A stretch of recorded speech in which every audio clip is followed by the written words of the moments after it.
Today is June the 28th. What was God's plan in the Old Testament? Let's find out together as we review the first 5 books of the Bible, known as the Torah.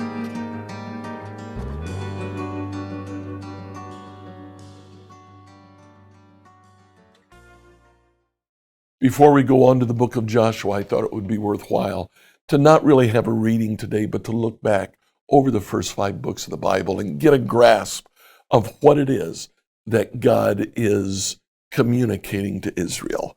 In other words, what is God's plan in the Old Testament? Now we see in Genesis chapters 1 and 2, man living in a perfect world. In that world, he was told to rule and to fill. By ruling, God meant care for the land. You've been given a small parcel of land, a garden. Take care of the garden. Cultivate it. Enjoy its fruit. Care for it. Rule it. And then spread what you've created here in the garden over the rest of the world. Fill the earth with the goodness of God's bounty. Chapter 3 of Genesis comes, man sins, and immediately, instead of ruling, instead of caring and cultivating, man exploits. He begins to take everything he can get from the land. He depletes the land. We live today in a world affected by global warming, affected by weeds, a world in which we exploit the land. We take everything we can get.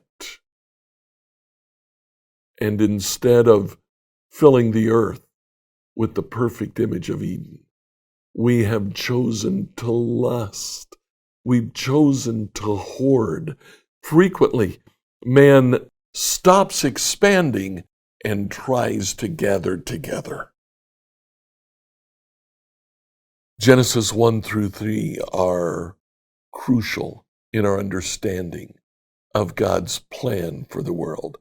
God wants the world to be an Eden for us, but we mess that up. We mess that up when Adam and Eve sinned, and we mess it up today by perpetuating that sin. Even today, instead of ruling, instead of caring and cultivating, we exploit. We exploit each other. We exploit the land. And instead of filling the earth, instead of expanding what God wants into the rest of the earth, we seek to hoard, we seek to gather in. We're always on the lookout for more. Beginning in chapter 4, God begins to create covenants with man. Covenants in which, like Adam and Eve, he said, you have an incredible amount of freedom, but I do ask you to obey these laws, these commandments. Now, the commandments that he asks us to obey are actually good for us. They result in ruling over the land, caring for and cultivating the land, caring for and cultivating each other. And just like Adam and Eve, we choose to exploit and hoard. We choose to take everything that we can get, and we choose to keep it for ourselves.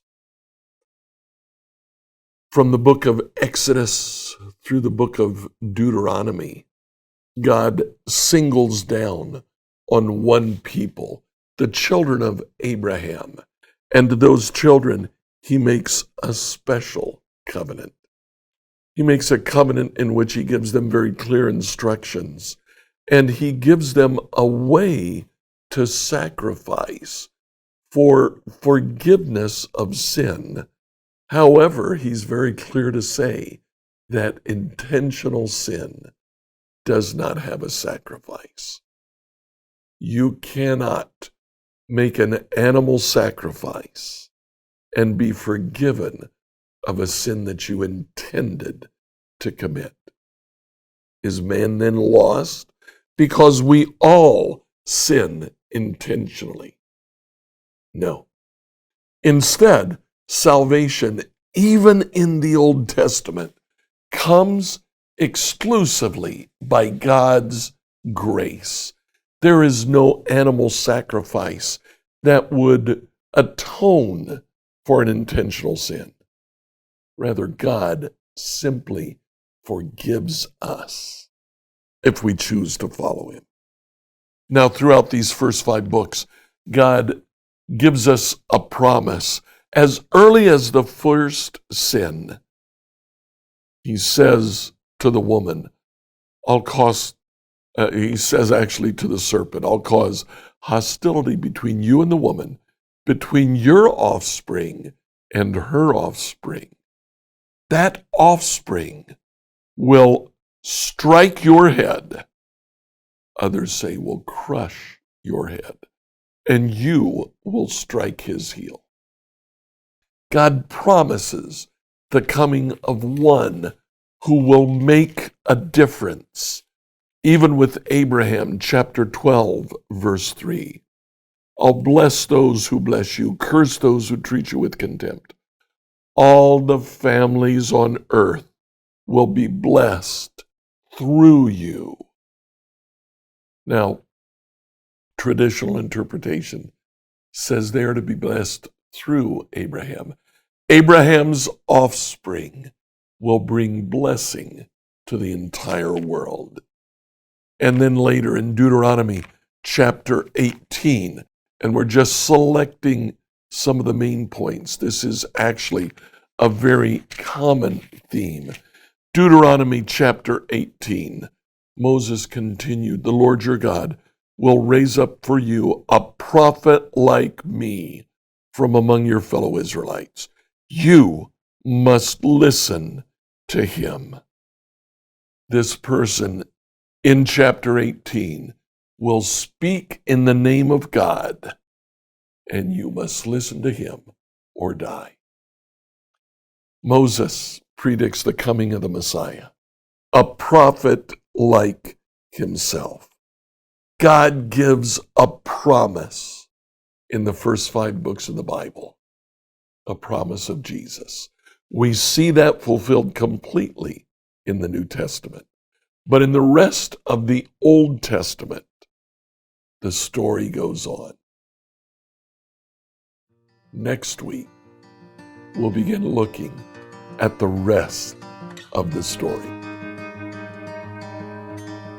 Like, follow, and subscribe to this devotional on whatever platform you use to listen to it.